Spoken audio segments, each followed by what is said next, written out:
प्रिय देशवासियों, नमस्कार।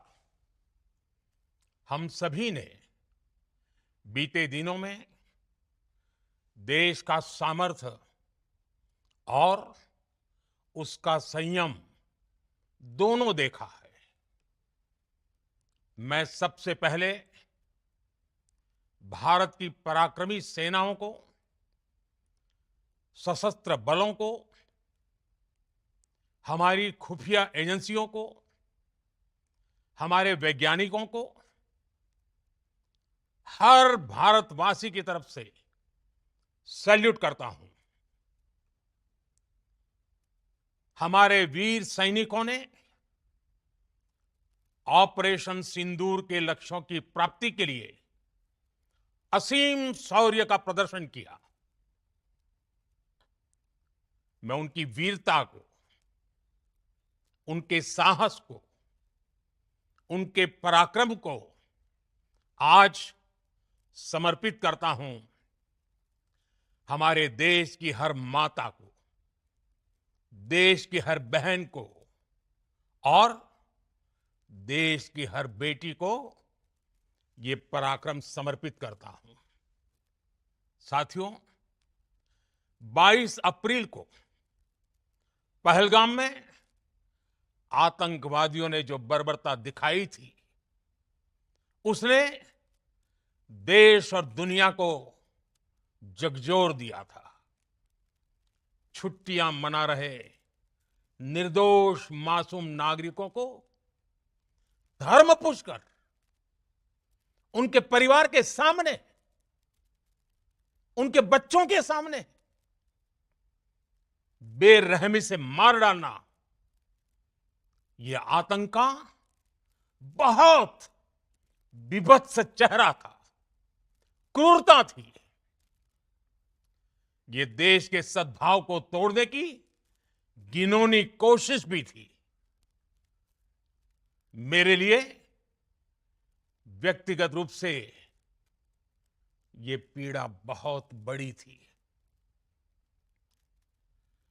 इस आतंकी हमले के बाद सारा राष्ट्र, हर नागरिक, हर समाज, हर वर्ग, हर राजनीतिक दल एक स्वर में आतंक के खिलाफ कड़ी कार्रवाई के लिए उठ खड़ा हुआ।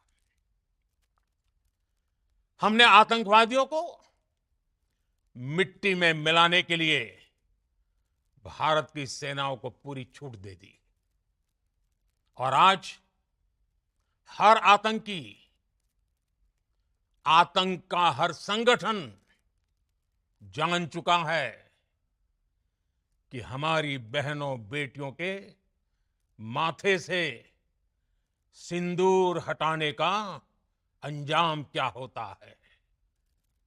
साथियों, ऑपरेशन सिंदूर ये सिर्फ नाम नहीं है, ये देश के कोटि कोटि लोगों की भावनाओं का प्रतिबिंब है। ऑपरेशन सिंदूर न्याय की अखंड प्रतिज्ञा है। 6 मई की देर रात, 7 मई की सुबह पूरी दुनिया ने इस प्रतिज्ञा को परिणाम में बदलते देखा है। भारत की सेनाओं ने पाकिस्तान में आतंक के ठिकानों पर, उनके ट्रेनिंग सेंटर्स पर सटीक प्रहार किया। आतंकियों ने सपने में भी नहीं सोचा था कि भारत इतना बड़ा फैसला ले सकता है। लेकिन जब देश एकजुट होता है, नेशन फर्स्ट की भावना से भरा होता है, राष्ट्र सर्वोपरि होता है, तो फौलादी फैसले लिए जाते हैं, परिणाम लाकर दिखाए जाते हैं। जब पाकिस्तान में आतंक के अड्डों पर भारत की मिसाइलों ने हमला बोला, भारत के ड्रोन्स ने हमला बोला, तो आतंकी संगठनों की इमारतें ही नहीं बल्कि उनका हौसला भी थर्रा गया। बहावलपुर और मुरिद के जैसे आतंकी ठिकाने एक प्रकार से ग्लोबल टेररिज्म की यूनिवर्सिटीज रही है। दुनिया में कहीं पर भी जो बड़े आतंकी हमले हुए हैं, चाहे 9/11 हो, चाहे लंदन ट्यूब बॉम्बिंग हो, या भारत में दशकों से जो बड़े बड़े आतंकी हमले हुए हैं, उन सब के तार कहीं ना कहीं आतंक के इन्हीं ठिकानों से जुड़ते रहे हैं। आतंकियों ने हमारी बहनों का सिंदूर उजाड़ा था, इसलिए भारत ने आतंक के ये हेडक्वार्टर्स उजाड़ दिए। भारत के इन हमलों में 100 से अधिक खूंखार आतंकवादियों को मौत के घाट उतारा गया है। आतंक के बहुत सारे आका बीते 2.5-3 दशकों से खुलेआम पाकिस्तान में घूम रहे थे, जो भारत के खिलाफ साजिशें करते थे। उन्हें भारत ने एक झटके में खत्म कर दिया। साथियों, भारत की इस कार्रवाई से पाकिस्तान घोर निराशा में गिर गया था, हताशा में गिर गया था, बौखला गया था। और इसी बौखलाहट में उसने एक और दुस्साहस किया। आतंक पर भारत की कार्रवाई का साथ देने के बजाय पाकिस्तान ने भारत पर ही हमला करना शुरू कर दिया। पाकिस्तान ने हमारे स्कूलों, कॉलेजों को, गुरुद्वारों को, मंदिरों को, सामान्य नागरिकों के घरों को निशाना बनाया। पाकिस्तान ने हमारे सैन्य ठिकानों को निशाना बनाया। लेकिन इसमें भी पाकिस्तान खुद बेनकाब हो गया। दुनिया ने देखा कि कैसे पाकिस्तान के ड्रोन्स, पाकिस्तान की मिसाइलें भारत के सामने तिनके की तरह बिखर गई। भारत के सशक्त एयर डिफेंस सिस्टम ने उन्हें आसमान में ही नष्ट कर दिया। पाकिस्तान की तैयारी सीमा पर वार की थी, लेकिन भारत ने पाकिस्तान के सीने पर वार कर दिया। भारत के ड्रोन्स, भारत की मिसाइलों ने सटीकता के साथ हमला किया। पाकिस्तानी वायुसेना के उन एयरबेस को नुकसान पहुंचाया, जिस पर पाकिस्तान को बहुत घमंड था। भारत ने पहले 3 दिनों में ही पाकिस्तान को इतना तबाह कर दिया जिसका उसे अंदाजा भी नहीं था। इसलिए भारत की आक्रामक कार्रवाई के बाद पाकिस्तान बचने के रास्ते खोजने लगा। पाकिस्तान दुनिया भर में तनाव कम करने के लिए गुहार लगा रहा था। और बुरी तरह पीटने के बाद इसी मजबूरी में 10 मई की दोपहर को पाकिस्तानी सेना ने हमारे डीजीएमओ को संपर्क किया। तब तक हम आतंकवाद के इंफ्रास्ट्रक्चर को बड़े पैमाने पर तबाह कर चुके थे। आतंकियों को मौत के घाट उतार दिया गया था। पाकिस्तान के सीने में बसाए गए आतंक के अड्डों को हमने खंडहर बना दिया था। इसलिए जब पाकिस्तान की तरफ से गुहार लगाई गई, पाकिस्तान की तरफ से जब ये कहा गया कि उसकी ओर से आगे कोई आतंकी गतिविधि और सैन्य दुस्साहस नहीं दिखाया जाएगा, तो भारत ने भी उस पर विचार किया। और मैं फिर दोहरा रहा हूं, हमने पाकिस्तान के आतंकी और सैन्य ठिकानों पर अपनी जवाबी कार्रवाई को अभी सिर्फ स्थगित किया है। आने वाले दिनों में हम पाकिस्तान के हर कदम को इस कसौटी पर मापेंगे कि वो क्या रवैया अपनाता है। साथियों, भारत की तीनों सेनाएं, हमारी एयरफोर्स, हमारी आर्मी और हमारी नेवी, हमारी border security force BSF, Bharat के अर्धसैनिक बल लगातार अलर्ट पर है।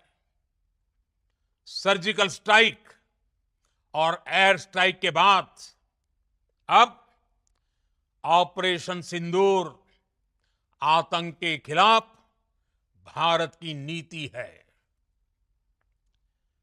ऑपरेशन सिंदूर ने आतंक के खिलाफ लड़ाई में एक नई लकीर खींच दी है, एक नया पैमाना, न्यू नॉर्मल तय कर दिया है। पहला, भारत पर आतंकी हमला हुआ तो मुंह तोड़ जवाब दिया जाएगा। हम अपने तरीके से, अपनी शर्तों पर जवाब देकर रहेंगे। हर उस जगह जाकर कठोर कार्रवाई करेंगे जहां से आतंक की जड़ें निकलती हैं। दूसरा, कोई भी न्यूक्लियर ब्लैकमेल भारत नहीं सहेगा। न्यूक्लियर ब्लैकमेल की आड़ में पनप रहे आतंकी ठिकानों पर भारत सटीक और निर्णायक प्रहार करेगा। तीसरा, हम आतंक की सरपरस्त सरकार और आतंक के आकाओं को अलग अलग नहीं देखेंगे। ऑपरेशन सिंदूर के दौरान दुनिया ने पाकिस्तान का वो घिनौना सच फिर देखा है, जब मारे गए आतंकियों को विदाई देने पाकिस्तानी सेना के बड़े बड़े अफसर उमड़ पड़े। स्टेट स्पॉन्सर्ड टेररिज्म का यह बहुत बड़ा सबूत है। हम भारत और अपने नागरिकों को किसी भी खतरे से बचाने के लिए लगातार निर्णायक कदम उठाते रहेंगे। साथियों, युद्ध के मैदान पर हमने हर बार पाकिस्तान को धूल चटाई है और इस बार ऑपरेशन सिंदूर ने नया आयाम जोड़ा है। हमने रेगिस्तानों और पहाड़ों में अपनी क्षमता का शानदार प्रदर्शन किया और साथ ही न्यू एज वॉरफेयर में भी अपनी श्रेष्ठता सिद्ध की। इस ऑपरेशन के दौरान हमारे मेड इन इंडिया हथियारों की प्रामाणिकता सिद्ध हुई। आज दुनिया देख रही है 21वीं सदी के वॉरफेयर में made in India defence equipments, इसका समय आ चुका है। साथियों, हर प्रकार के आतंकवाद के खिलाफ हम सभी का एकजुट रहना हमारी एकता, हमारी सबसे बड़ी शक्ति है। निश्चित तौर पर ये युग युद्ध का नहीं है, लेकिन ये युग आतंकवाद का भी नहीं है। टेररिज्म के खिलाफ जीरो टॉलरेंस ये एक बेहतर दुनिया की गारंटी है। साथियों, पाकिस्तानी फौज, पाकिस्तान की सरकार जिस तरह आतंकवाद को खाद पानी दे रहे हैं, वो एक दिन पाकिस्तान को ही समाप्त कर देगा। पाकिस्तान को अगर बचना है तो उसे अपने टेरर इंफ्रास्ट्रक्चर का सफाया करना ही होगा। इसके अलावा शांति का कोई रास्ता नहीं है। भारत का मत एकदम स्पष्ट है। टेरर और टॉक एक साथ नहीं हो सकते।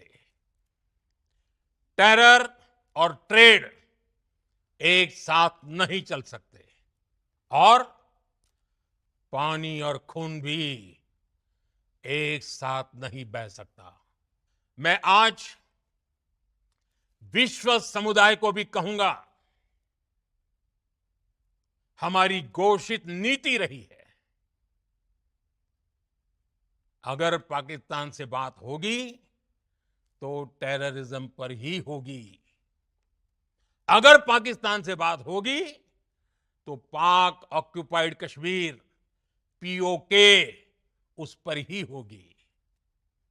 प्रिय देशवासियों, आज बुद्ध पूर्णिमा है। भगवान बुद्ध ने हमें शांति का रास्ता दिखाया है। शांति का मार्ग भी शक्ति से होकर जाता है। मानवता शांति और समृद्धि की तरफ बढ़े, हर भारतीय शांति से जी सके, विकसित भारत के सपने को पूरा कर सके, इसके लिए भारत का शक्तिशाली होना बहुत जरूरी है। और आवश्यकता पड़ने पर इस शक्ति का इस्तेमाल भी जरूरी है। और पिछले कुछ दिनों में भारत ने यही किया है। मैं एक बार फिर भारत की सेना और सशस्त्र बलों को सैल्यूट करता हूं। हम भारतवासी के हौसले, हर भारतवासी का एकजुटता का शपथ, संकल्प, मैं उसे नमन करता हूं। बहुत बहुत धन्यवाद। भारत माता की जय। भारत माता की जय। भारत माता की जय।